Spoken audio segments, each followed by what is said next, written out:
Bienvenue sur Fragile, le podcast qui raconte l'île de Porquerolles aujourd'hui à travers le regard et le portrait d'hommes et de femmes qui l'habitent, l'aiment et la font vivre. Comment sont-ils arrivés ici ? Comment voient-ils l'île évoluer ?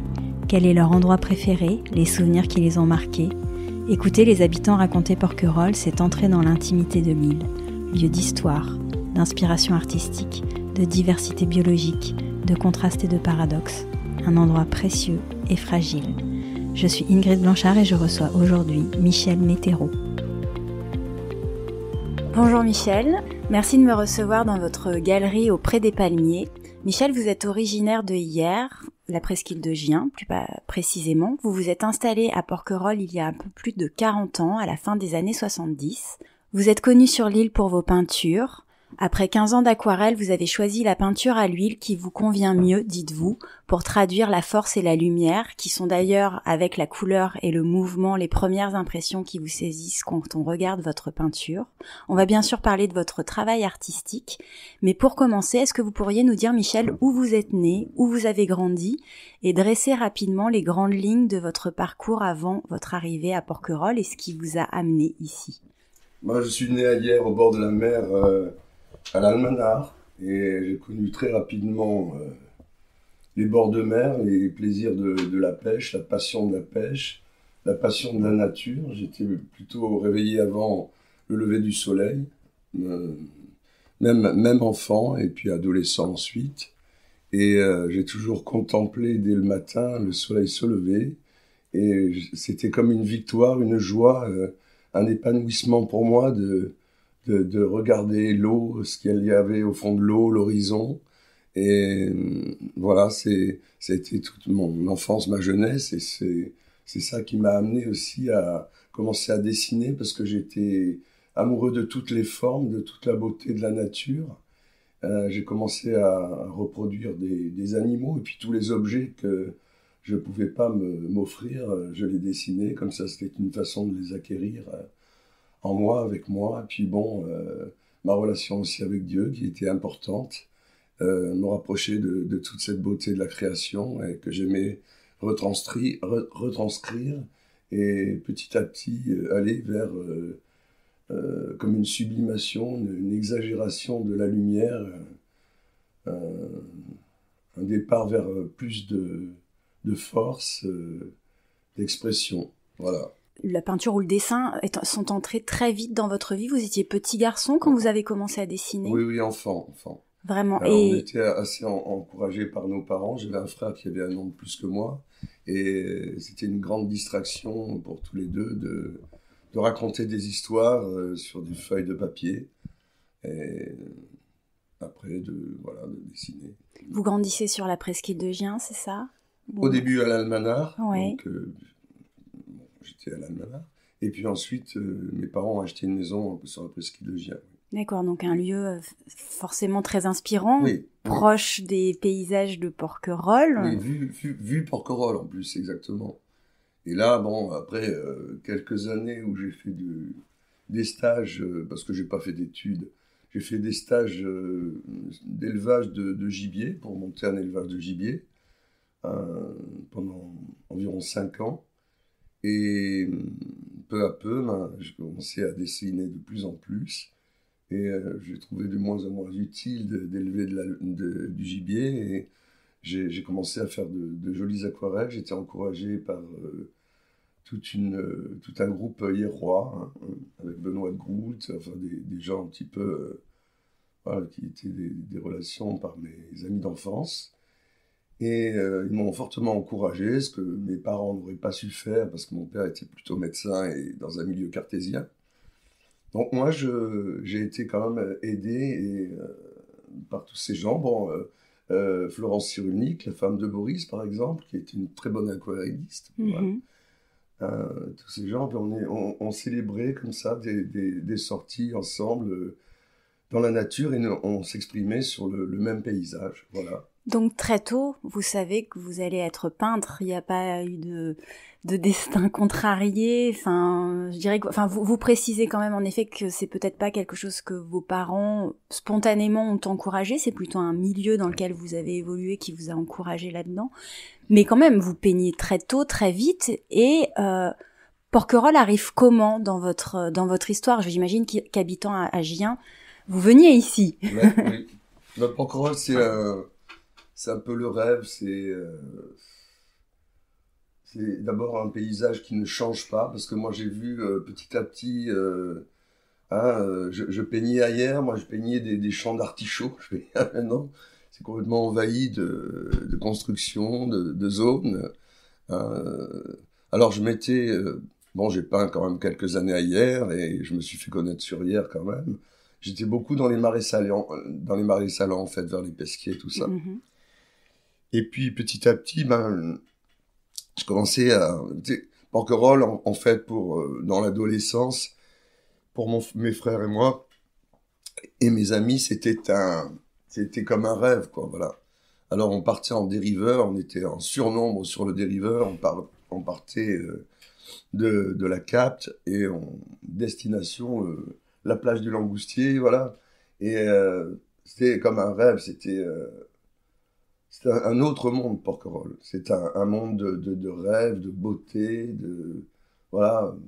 Et qu'est-ce qui vous fait sauter le pas? Parce que vous arrivez jeune, ici vous avez une Ouais. vingtaine d'années, un peu plus Exact. d'une vingtaine d'années. Ouais. Comment vous décidez de quitter le continent pour venir vous installer ici? Bon, je vais pas cacher que c'était pas un peu intéressé, parce que j'avais quand même des preuves à faire, hein, puisque j'avais fait une exposition ailleurs qui avait très bien marché, et à l'Office du tourisme d'ailleurs.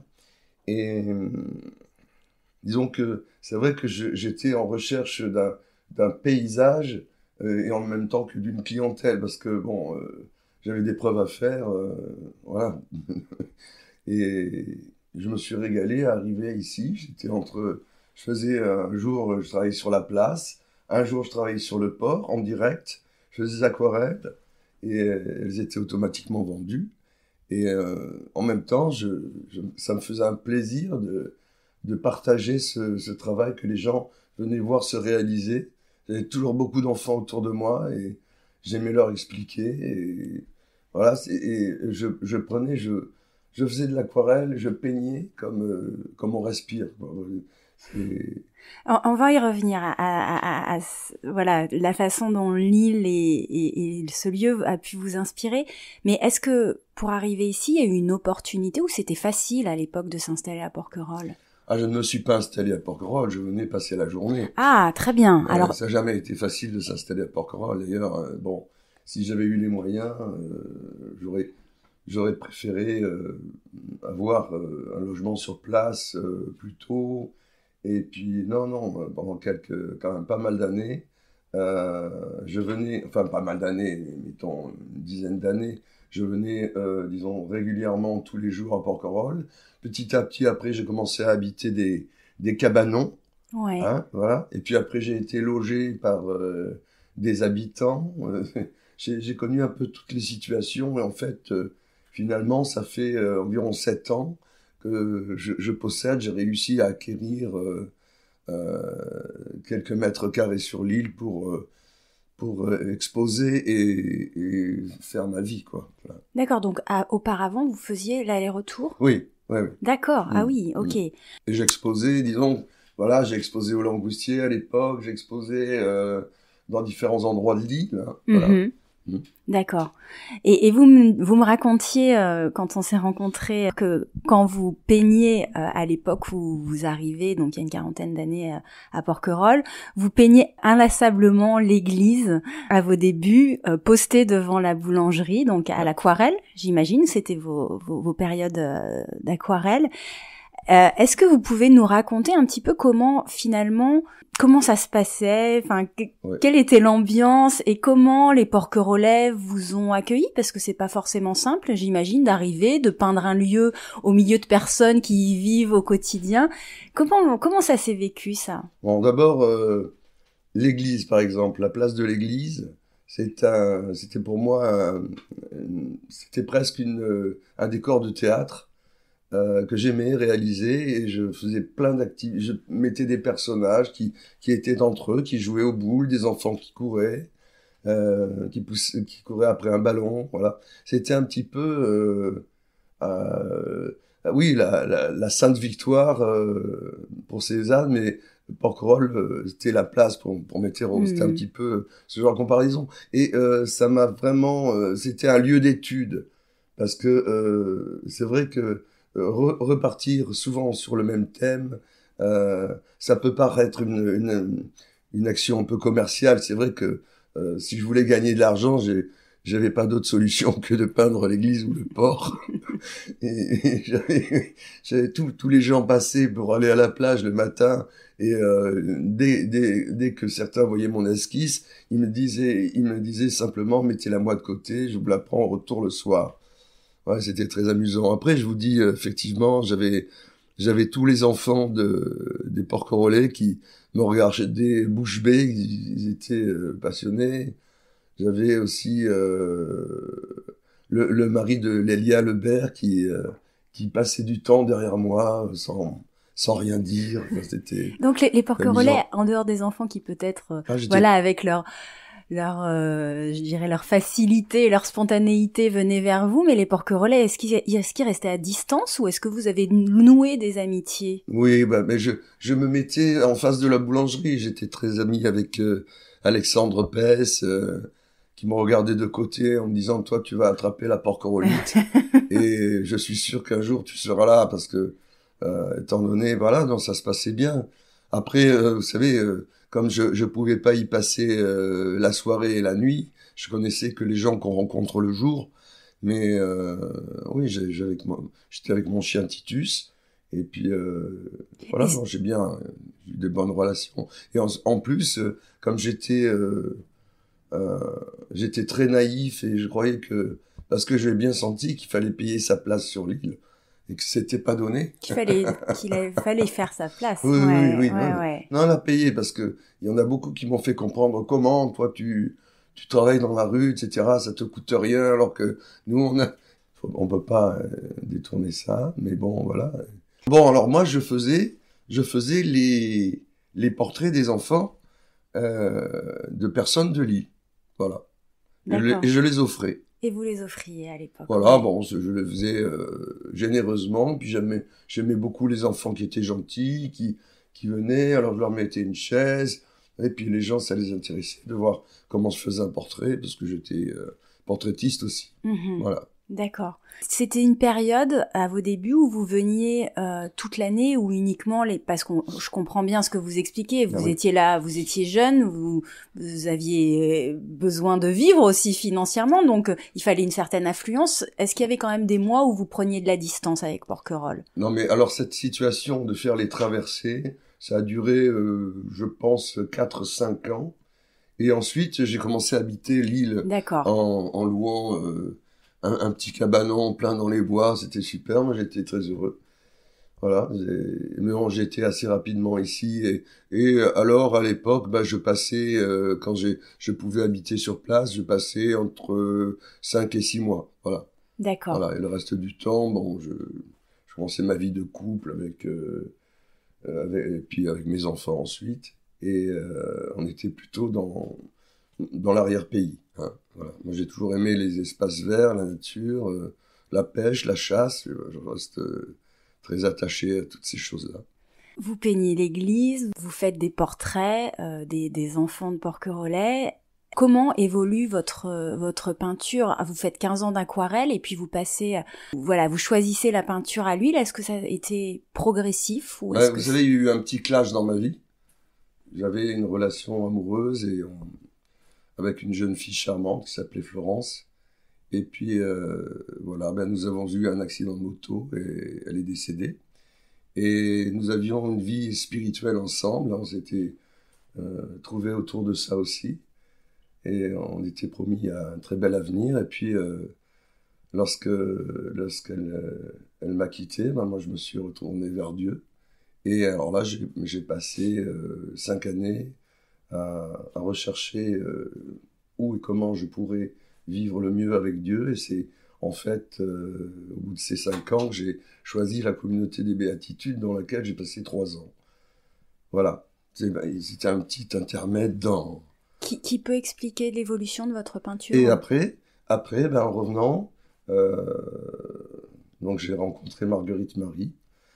Et là, j'ai commencé la peinture à l'huile parce que j'avais atteint, disons, une maturité. L'aquarelle, je peignais un peu comme une jeune fille. J'avais une facilité déconcertante. Je peignais comme on... Beaucoup se souviennent, enfin, voilà, quand on parle de vous, beaucoup se souviennent de vos aquarelles et aiment vos travaux d'aquarelle. C'était la facilité. Pour vous, c'était la facilité. C'est toujours la facilité. Parce qu'une aquarelle, moi, je me mets dans la nature, ça coule au bout du pinceau, je n'ai même pas besoin de réfléchir. Vous n'en faites plus du tout? J'en fais. J'ai toujours une série d'une 30aine d'aquarelles. Ouais. Mais j'en fais pas chaque année. Et disons que je préfère le combat sur une peinture à l'huile, hein, ce combat de la lumière pour aller toujours plus loin, c'est plus passionnant pour moi maintenant, parce que j'ai l'impression de faire une production en réalisant des aquarelles. Voilà. Alors en effet, donc vos peintures s'inscrivent aujourd'hui, enfin ce qui est le plus visible hein, dans le sillon de l'école provençale moderne expressionniste de Cézanne, vous citiez tout à l'heure Sainte-Victoire, du fauvisme aussi, et j'ai pu lire aussi de la période bleue de Picasso ou de Gauguin pour vos portraits de femmes également. Est-ce qu'il y a des peintres qui ont joué un rôle majeur dans votre vie et qui vous ont marqué profondément? Moi j'aime bien tous les peintres forts, hein. Bon, en Provence il y a Ambroggiani, c'est des peintres plus récents. Ambroggiani, ces peintres-là, Chabon, enfin tous les peintres de l'école provençale. Mais c'est sûr que j'ai pris la force chez Vlaminck, j'ai pris la couleur, je sais plus où j'ai pris la couleur. Oui, chez Gauguin, j'ai pris.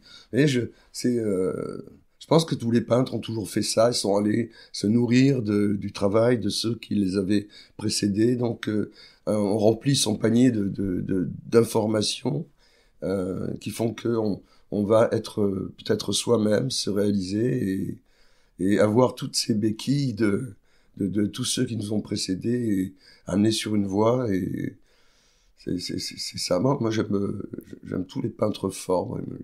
Je cite Vlaminck, je cite oui, tous les peintres modernes. Oui. Voilà. Est-ce que vous pourriez nous expliquer comment s'opère en vous la création d'un tableau? Est-ce que c'est une vision, une lumière, un paysage? Comment ça se passe? Qu'est-ce qui déclenche? Bon, ce qui déclenche, je ne vais pas vous cacher que quand même, je suis à Porquerolles et j'ai une clientèle qui aime que je fasse des tableaux de Porquerolles. Mais c'est l'utile et l'agréable, c'est sûr que pour moi ça va. Pour moi ça va, et disons que je travaille sur certains thèmes, hein, dans une collection hivernale qui va travailler sur une 30aine de tableaux. J'essaye de varier mon intérêt pour la chose, alors ça va être...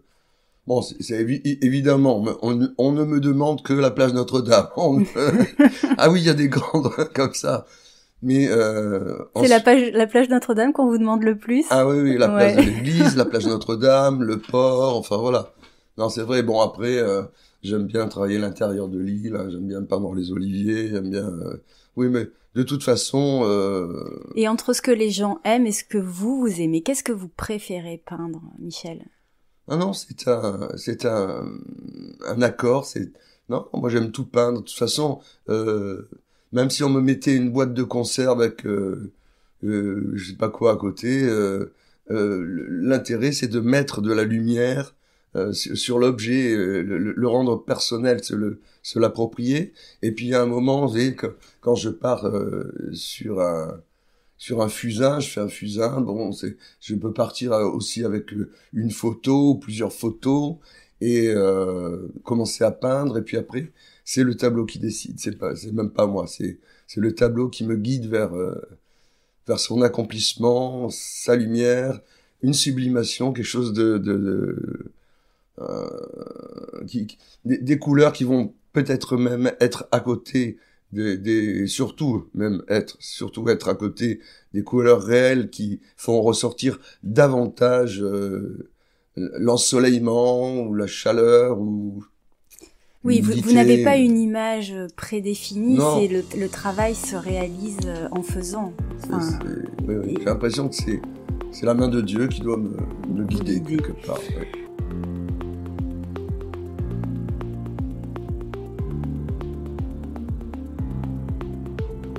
Vous parlez de la force de la lumière, de la couleur, du mouvement pour décrire vos tableaux. Il y a une forme d'énergie, de vitalité, de joie et d'espérance dans vos tableaux. C'est important pour vous d'arriver à traduire cela dans vos peintures. On sent que vous êtes imprégné d'une force. Vous avez parlé de la place de Ouais. Dieu dans votre vie, Ouais. la religion.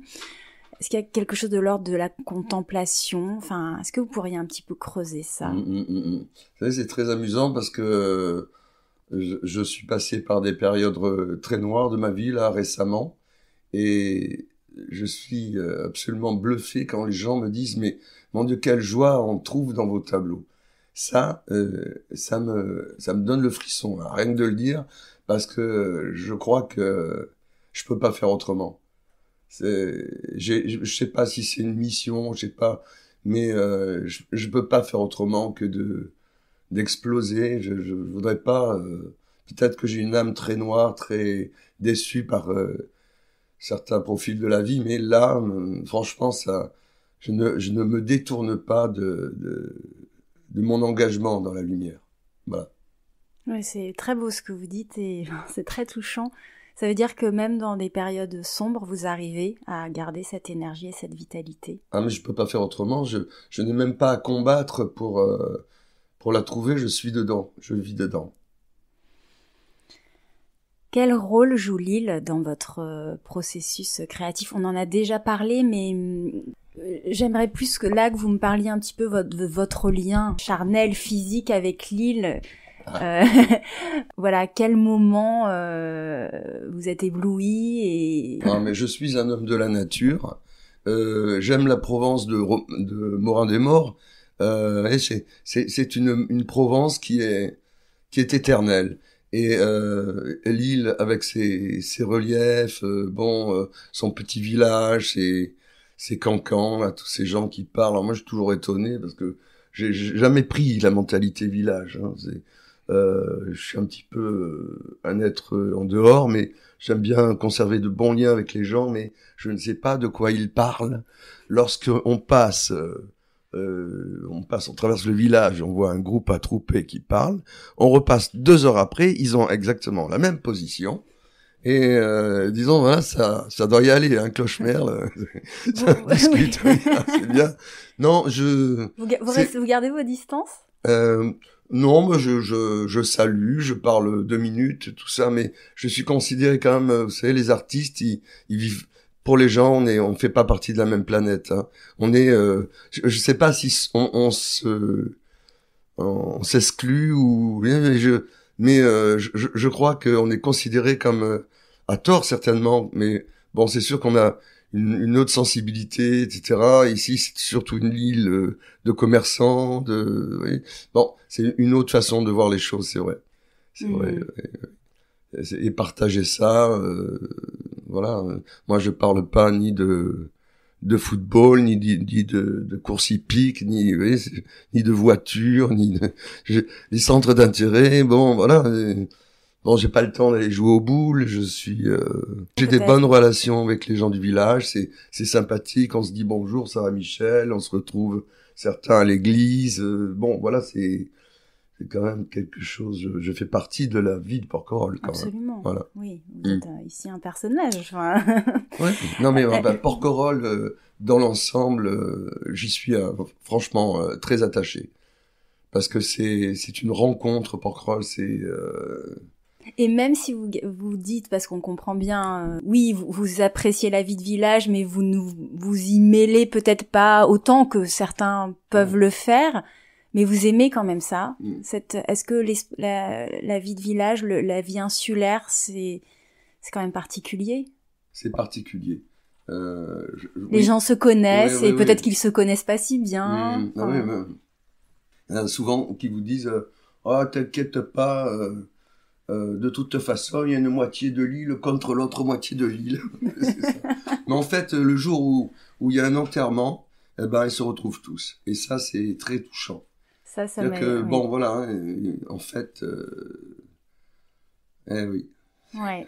il n'y Les a gens rien se... d'autre à dire, c'est sûr. Alors Porquerolles, ça reste quand même un petit territoire. Vous y travaillez, vous y inspirez depuis longtemps. Est-ce que vous trouvez encore matière à inspiration et est-ce que vous n'avez jamais envie d'aller voir ailleurs? J'ai cru lire que vous aviez eu ou vous aviez un atelier dans le Luberon. Est-ce que Oui. des fois vous avez besoin d'aller trouver du souffle ailleurs? Bah, maintenant, pas nécessairement, non, c'est que j'avais une vie donc dans le Haut-Luberon, dans la région de Forcalquier. Et bon, je travaillais aussi, j'exposais, j'avais travaillé avec une galerie à Aix-en-Provence, une galerie à Lausanne, et disons que je sortais un petit peu du thème de Porquerolles en réalisant des paysages assez fort soutenus dans la campagne dans le Luberon. Voilà, ça, j'aimais bien. C'était pas du tout les lavandes, hein, c'était plutôt des terres rouges, des peintures fortes, tout ça j'aimais bien. Et puis, non, je sens pas la nécessité. J'en ai tellement fait, vous savez, j'ai voyagé. J'avais une 2 chevaux fourgonnette lors des débuts de ma vie de peintre. J'avais une 2 chevaux fourgonnette et je parcourais quasiment toute la France et je m'arrêtais dès qu'il y avait un beau paysage. J'adorais la Camargue. Je peignais même des oiseaux, des oiseaux du Marais. J'ai peint aussi au Mont-Saint-Michel. J'ai peint en Hollande. J'ai peint sur les pistes à Crans-Montana. Oui, donc vous êtes allé... Mais j'étais toujours avec mon chevalet d'aquarelle et de papier, voilà. Et je voyageais dans ma 2 chevaux fourgonnette dans laquelle je dormais. Et je m'arrêtais là où c'était beau, dans des petits villages bretons, dans les montagnes, enfin partout où je passais. Et... Oui, donc vous avez beaucoup voyagé, mais aujourd'hui, Porquerolles, je dirais, est un lieu d'inspiration presque intarissable. Ah oui, c'est sûr, Vous ne vous lassez pas. Ah ouais. Ça a été mon premier amour et ça sera mon dernier amour, c'est tout, ça peut pas être autre chose. Faut dire qu'il y a une telle diversité ici. Bon, Oui. Il est possible de peindre énormément de paysages et Ouais. peut-être que à travers vos voyages, vous vous dites que Porquerolles est un petit monde en soi. Enfin, Ah, c'est mes rêves d'enfance qui se réalisent. C'est ça, c'est les rêves d'enfance. Ça, c'est parce que moi je suis sensible à tout, hein, à toutes les saisons. Alors ça va être ça va être les calamars, ça va être les dorades, ça va être les champignons, ça va être là toute l'année et on a toujours de quoi se divertir à Porquerolles, on a toujours un centre d'intérêt pour voilà, c'est des choses que voilà, mais il y a le moment là maintenant, j'entends dans les bois, j'entends des grives. Ça me rappelle mon enfance quand j'ai chassé les grives. Maintenant, j'ai pas envie de prendre mon permis de chasse à Porquerolles parce que bon, ça va, ça va. Les chasseurs m'amènent un faisan de temps en temps. c'est suffisant. C'est bien. Parliez de la place de la religion dans votre vie. Ouais. Si c'est pas trop indiscret, vous en êtes où de votre rapport à... Ouais, bah j'étais dans une communauté charismatique et je me suis petit à petit éloigné de ces milieux où bon, je vais pas faire la critique, mais j'en ai fait un peu le tour et maintenant je serai beaucoup plus près des chrétiens très classiques, pas conservateurs ou quoi que ce soit, mais des chrétiens normaux de la foi humble, voilà, de la reconnaissance de Dieu dans notre humilité, voilà, et arrêter de parler à sa place, de lui faire dire n'importe quoi et tout, et d'avoir un discernement. Moi, j'en ai trop souffert, et maintenant, donc, je me contente d'être un chrétien normal. J'ai approché le soleil, ça m'a un peu brûlé les ailes. Maintenant, je préfère me tenir comme ça dans la sagesse, et je fréquente l'église, j'y vais passer un moment de temps en temps, comme je fais faire une marche ou voilà. Oui, mais, c'est quelque chose que vous éprouvez plus peut-être dans votre vie, dans votre art et dans plus simplement, pratique plus humble de la. C'est-à-dire que on veut toujours aller plus haut, puis en fait, on se rend compte que Dieu, il faut laisser Dieu nous mettre à notre place. Michel, j'aimerais qu'on parle un petit peu de votre lien à Lille. Est-ce qu'il y a une saison que vous préférez à Porquerolles ? J'aime tous les passages de saison. Moi, j'aime bien le printemps, l'automne. Après, l'invasion estivale, puis la chaleur, c'est quand même, c'est trop lourd. J'aime bien l'hiver quand il fait pas trop froid comme en ce moment. Non, mais j'aime bien l'automne. De toute façon, je suis né un 29 septembre, donc j'ai passé mon mois. Voilà, c'est septembre. Et puis j'aime bien le renouveau du printemps. Ça me met l'âme en joie. Bon, finalement, en dehors peut-être de l'été, mais si l'été n'était pas ce qu'il est actuellement avec l'hyperfréquentation, peut-être que vous l'apprécieriez aussi. Mais j'ai l'impression que vous aimez presque toutes les saisons. Ah non, mais j'aime bien l'été aussi. J'aime bien l'été, mais donc voilà. Malheureusement, c'est pas le visage de l'île que je préfère. Et ça, on peut le comprendre. Est-ce que vous avez un endroit ou des endroits que vous affectionnez tout particulièrement à Porquerolles ? Non, pas vraiment. Moi, de toute façon, je m'arrête à un endroit, puis je suis là, je suis présent là. Mais j'aime tous les endroits sur l'île. Ça peut être la rudesse des falaises. Il y a toujours un point de vue différent. Puis, je sais pas. Peut-être que à certains moments, on recherche plutôt le côté paisible des champs d'oliviers, et puis après, ça dépend des moments. Moi, je vais aller peut-être au Langoustier pour prendre un bol d'air. C'est pas... Vous promenez encore régulièrement ? Oui, je fais beaucoup de marches pour d'abord me stimuler, me faire du bien. Et puis bon, il y a les champignons, ça peut pas empêcher. Ça, les champignons, c'est sûr. Est-ce que pour vous, la Porquerolles authentique, ça signifie quelque chose ? Et si oui, qu'est-ce que ça pourrait revêtir comme... Alors là, je vous vois vos yeux s'écarquiller. C'est quoi la Porquerolles authentique ? Je vous pose la question, c'est à l'appréciation de chacun. Il y en a pour qui c'est la mémoire d'un autre temps, il y en a pour qui c'est la nature, voilà. Oui, mais je pense que c'est lié. Moi, j'aime bien entendre la mémoire des anciens. J'aime bien les anciens, j'ai toujours aimé être proche des anciens. Et j'aime bien leur regard, ils se sont bien adaptés à toute cette vie différente de cette évolution de Porquerolles. Et ce sont des témoins du passé. Moi, j'aime bien Dédé Mayou quand il nous chante La rue des Puces. J'aime bien des choses comme ça. J'aime bien...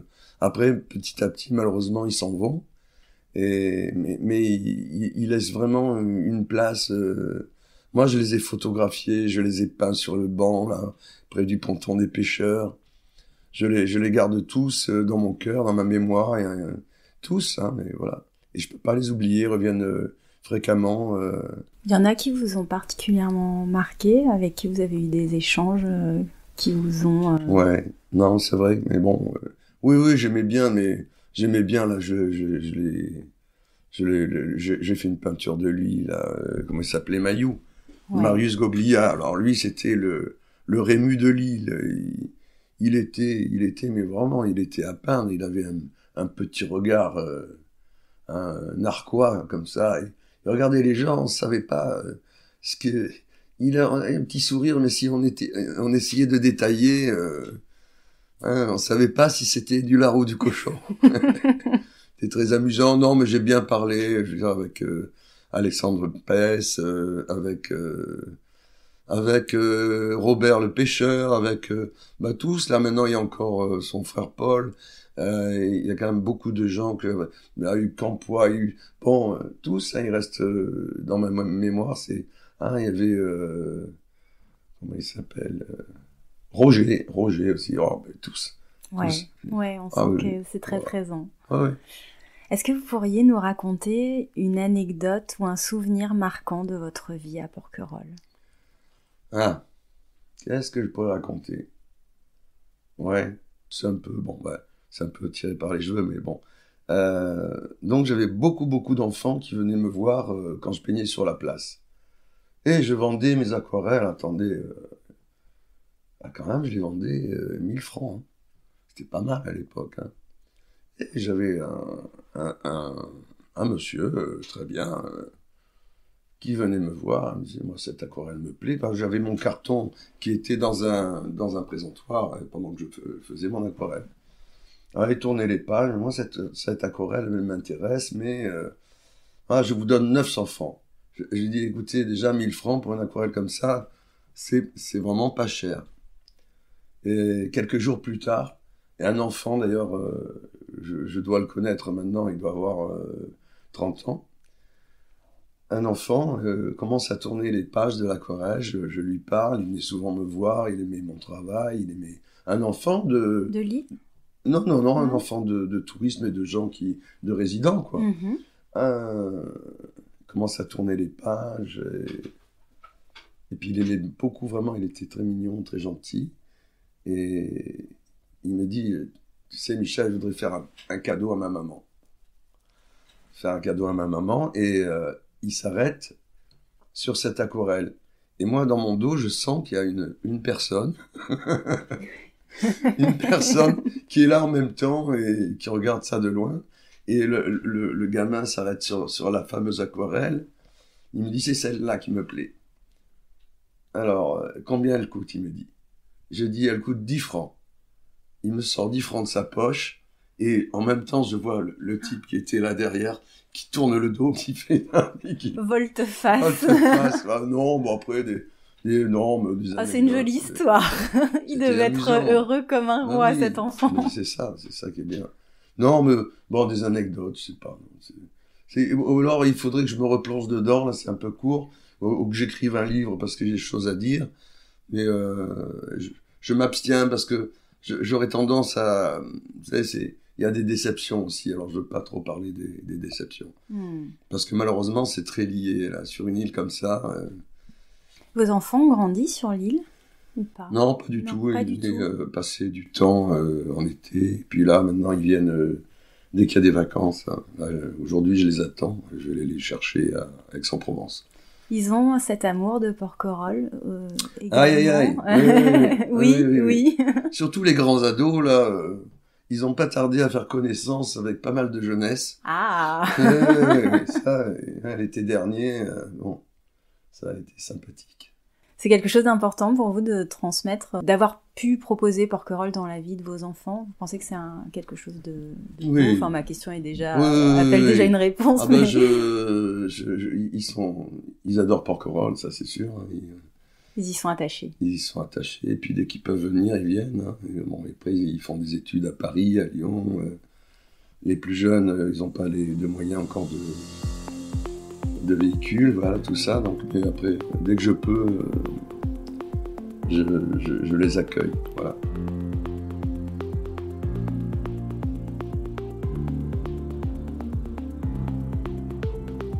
La vie insulaire, elle fascine autant qu'elle peut effrayer. Qu'est-ce qui fait, selon vous, sa particularité, peut-être en termes d'espace, de temporalité, de vie en communauté? Ouais. Vous qui avez vécu des deux côtés. En fait, c'est vrai que c'est bon de temps en temps de sortir de l'île. Parce que c'est vrai que on se sent un petit peu c'est un peu confiné, l'île. Il y a une forme d'oppression parfois. On a besoin d'aller chercher un peu d'air ailleurs. Oui, de voir d'autres gens. Moi, j'ai vécu... j'ai toujours été dans la nature, à l'extérieur, en pleine nature. Et disons que ici, c'est sûr, ce qui est peut-être même un peu oppressant, c'est de rencontrer toujours les mêmes personnes. Alors, en fait, l'apport estival, c'est bien aussi. Il faut qu'il y ait, en fait, finalement, les deux dimensions sont bien. C'est intéressant ce que vous dites, parce que c'est rares sont les personnes qui soulignent ça. En général, bon, l'été, bon, est importante pour l'île économiquement, mais on sent que c'est douloureux pour certaines personnes de vivre cette période. Les Porquerolais se mettent un peu en repli, en tout cas pour ceux qui ne travaillent pas qui ne vivent pas du tourisme.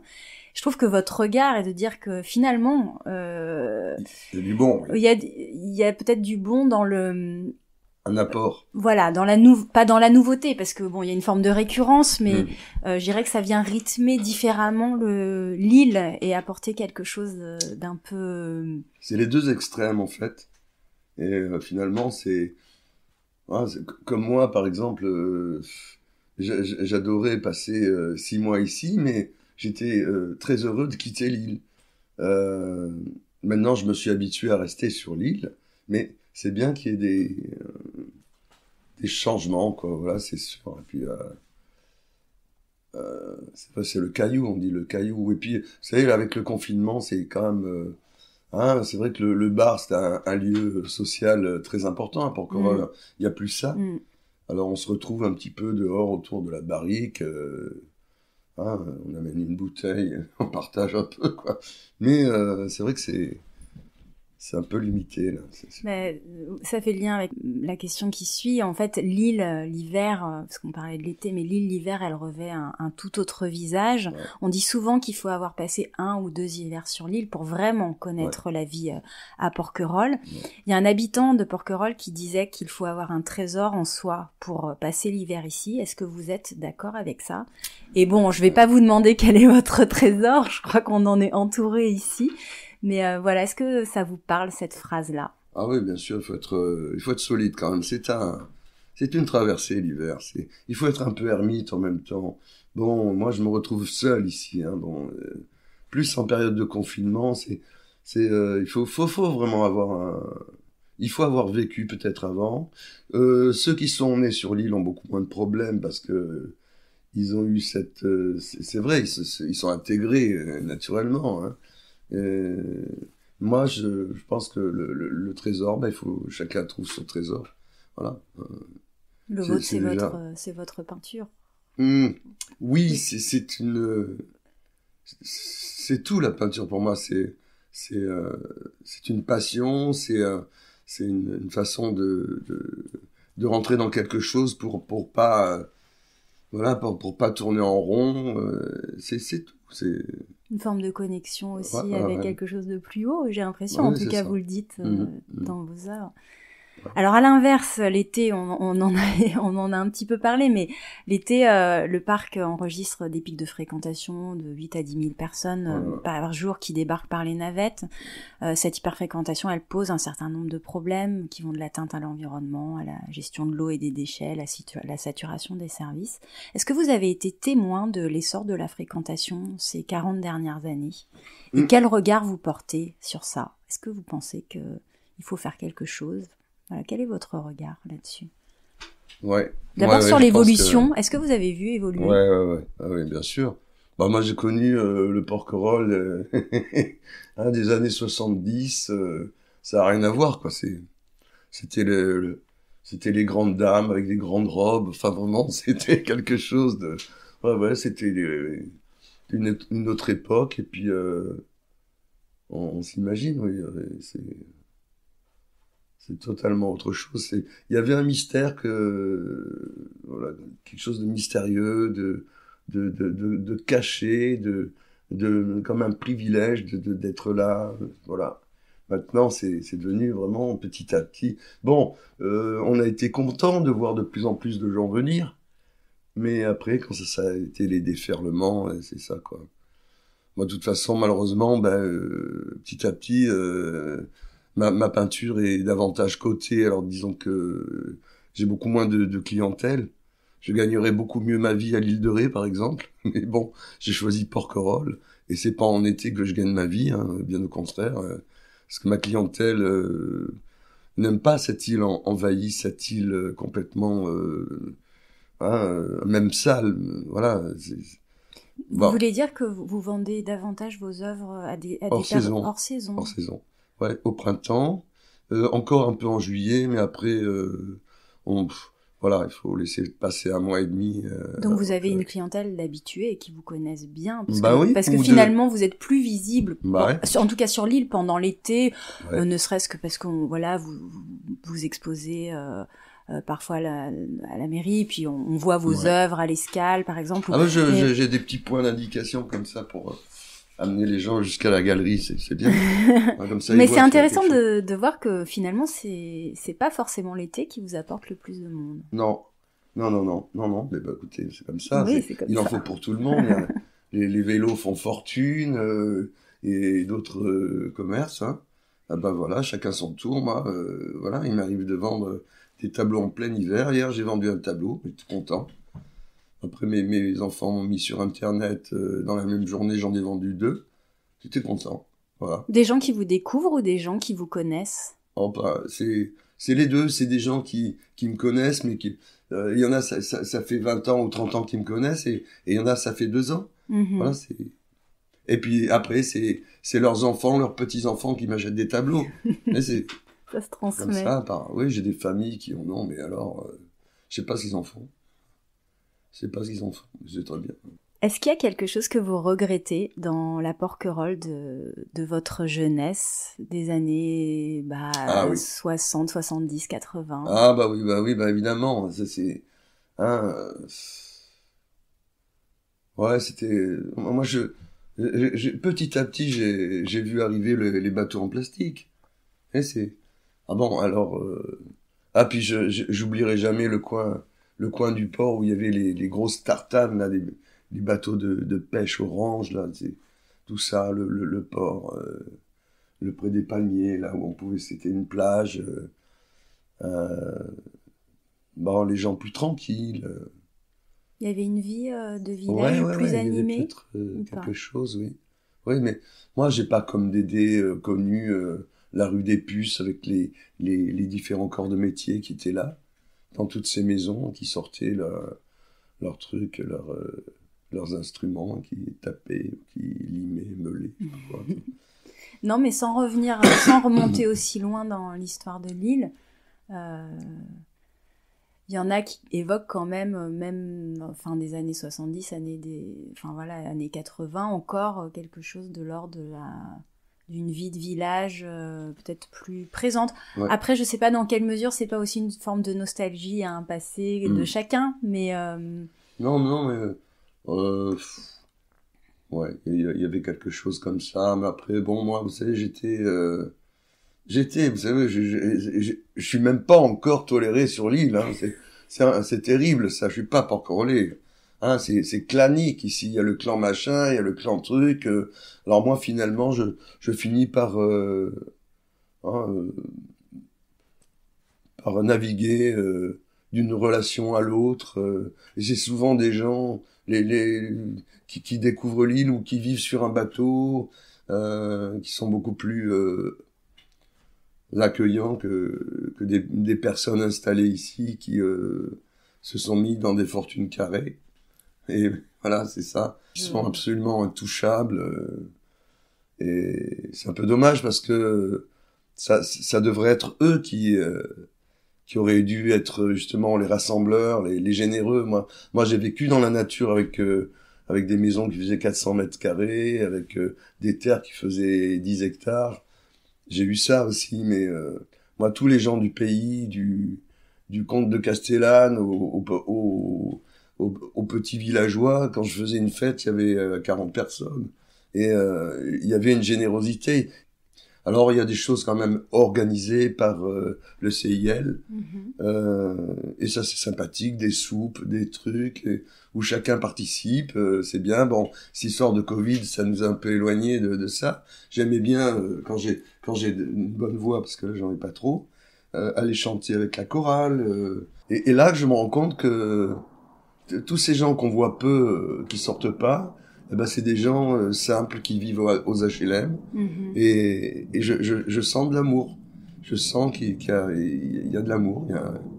Voilà. Mais il y a un tissu associatif à Porquerolles avec des personnes qui s'investissent et qui cherchent à relier les gens entre eux. Il y a quand même aussi pas mal de retraités très vigoureux, très en forme, et ça fait du yoga.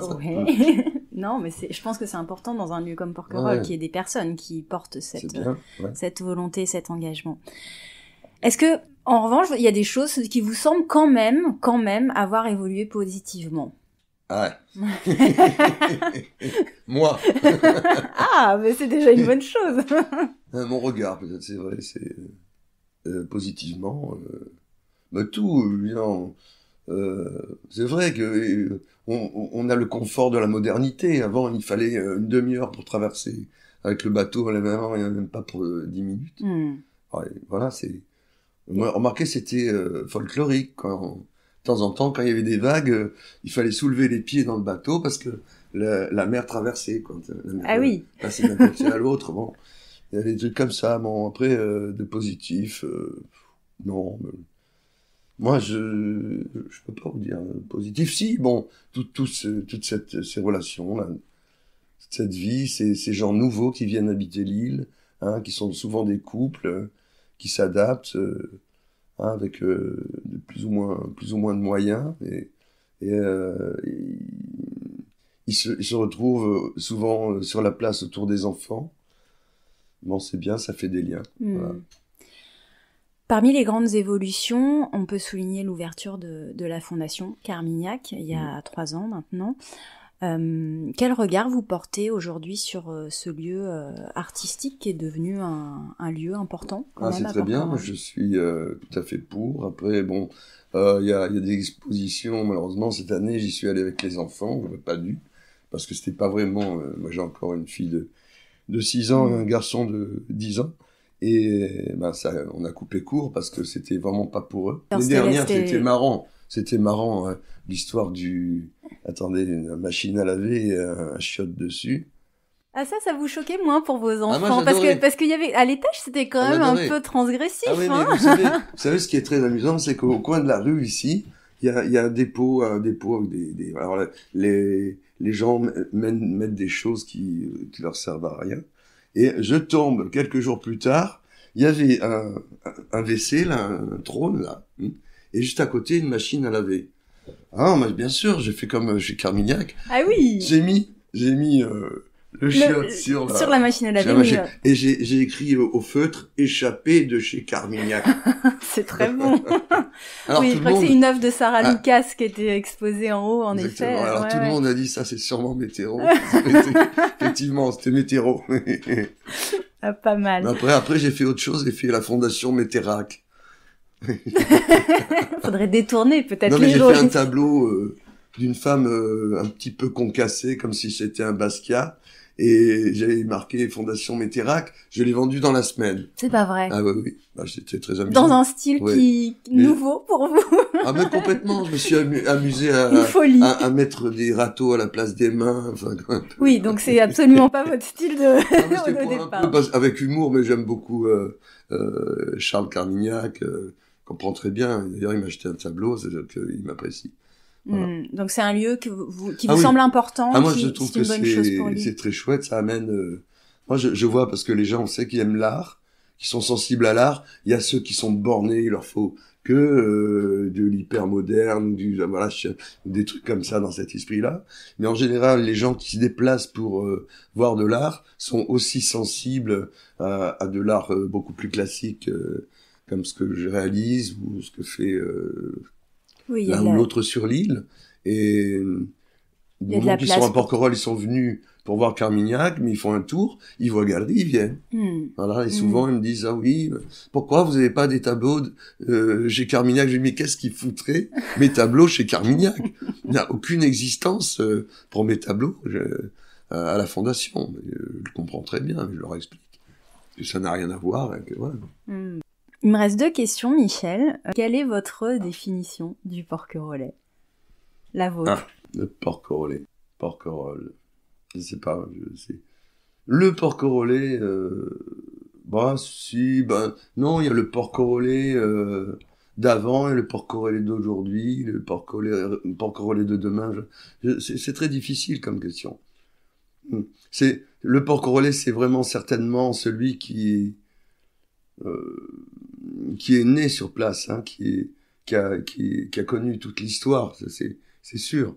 Mais après, le Porquerolles, c'est celui qui est bien un Porquerolles, Vous avez une définition ouverte voilà, sur la question. Mais c'est tout le monde est Porquerolles. Il faut pas... Bon, il y a eu ce genre de truc, moi, ça m'a fatigué. Oh là là. Voilà. Alors j'étais critiqué parce que je peignais pas Porquerolles. Il aurait fallu que je peigne des photos, quoi, que je reproduise une photo. Ah oui. Alors j'avais pas le droit de m'exprimer, d'avoir cette liberté, d'être un artiste. Comment ça? On vous reprochait Ah oui, d'être oui. trop libre dans votre interprétation Exactement. de l'île? Ouais, Ah oui? Ah oui. Ah bah bien sûr. Vous avez des exemples ou pas de tableaux ou de choses que vous avez peintes qui ont pu chagriner? Mais tout ce que je fais là, c'est pas les couleurs de l'île, c'est pas ci, c'est pas ça. C'est en fait que malheureusement ils sont assez, enfin certains sont assez comme ça. Quand j'ai commencé à exister, ça fait des jalousies et il fallait absolument, c'est comme ça dans malheureusement toute société.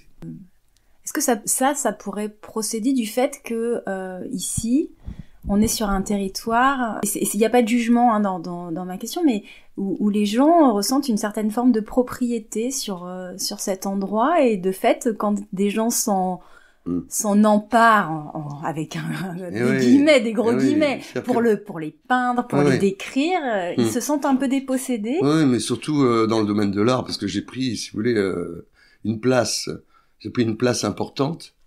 Et voilà, alors la critique, elle est tombée, mais alors comme des coups de bâton. Quand j'ai laissé tomber l'aquarelle, après les braves gens répètent ce que les autres disent. Oh, toi c'était mieux l'aquarelle, c'était mieux, voilà, etc. Bon, j'étais un bon aquarelliste, mais bon, voilà, moi je pourrais pas vivre de l'aquarelle déjà financièrement, et puis j'aurais besoin d'une nourriture plus solide en faisant de l'huile, ça c'est sûr. Voilà. Est-ce qu'aujourd'hui, qu'est-ce qui vous inspire? Vous travaillez sur quoi en ce moment, si c'est possible? Moi je me laisse aller. Je fais un tour dans la nature, je dis ouais. Parce que comme je vais plus peindre à l'extérieur, je fais un grand tour, et je dis bon voilà. De toute façon, moi je serai toujours sur l'énergie. On recherche l'énergie de ses 20 ans toute sa vie, hein. Je sais pas si on évolue vraiment. Je pense qu'à 20 ans, on a une énergie, on a une créativité après laquelle on court toute sa vie, hein, et une naïveté, une puissance. Moi, je vois mes enfants de 20 ans, c'est des bombes, hein, ils refont le monde. C'est cette fougue que vous... Ah ouais, moi j'avais ça, j'étais déterminé, et je voulais aller jusqu'au bout, et voilà. Et je marche sur cet élan, et voilà, c'est encore ça. J'ai une dernière question, Michel. Quand on évoque Porquerolles, alors on parle toujours d'écrins, de joyaux de la Méditerranée, de la perle des îles d'or, un petit peu tous ces clichés, un peu à la façon d'un portrait chinois. Quels sont, selon vous, l'objet ou l'image la plus évocatrice de Porquerolles? Quand vous êtes loin de l'île et que vous pensez à l'île, qu'est-ce qui vous vient immédiatement à l'esprit? Que ce soit un paysage ou un symbole ou une image ou une idée? C'est banal, mais il y a quelque chose qui est toujours magnifique, c'est un coucher de soleil sur le port, hein. Regardez les couleurs de l'eau évoluer, le miroir, à partir du moment où le miroir, tout ça, c'est vraiment, voilà, moi je pense beaucoup à ça. À quoi je pense? Non, je pense à tous les plaisirs de la mer. Je suis passionné par... J'aime bien manger un oursin, et voilà. Et on met tout ce qui me rapproche de... Tout ce que je transmets aussi à mes enfants, donc la pêche, les choses comme ça. Oui. Non, mais un endroit particulier ou quelque chose de... Non. Non, mais c'est joli, c'est un mélange tout. d'images, de sensations. Vous avez évoqué les oursins, c'est tout à fait plaisant aussi. Ouais. Et puis la transmission aussi, j'entends que c'est quelque chose d'important pour vous. Un bon verre de vin. On va rester là-dessus. Michel, merci beaucoup pour cet échange et puis pour le regard que vous portez sur cette île. Voilà, c'est celui-là. Merci beaucoup. Merci à Michel d'avoir percé une partie du mystère de la couleur et de la lumière qui imprègne sa peinture et de nous avoir partagé le rôle joué par Porquerolles dans son travail. Pour retrouver toutes les notes de l'épisode, rendez-vous sur fragileporquerolles.com. Si ce n'est pas déjà fait, vous pouvez toujours vous abonner au podcast Fragile sur Apple Podcasts, Deezer, Spotify ou toute autre plateforme d'écoute. Cela vous permettra d'être notifié des nouveaux épisodes tous les 15 jours. Et si cet épisode vous a plu, surtout, n'hésitez pas à en parler autour de vous.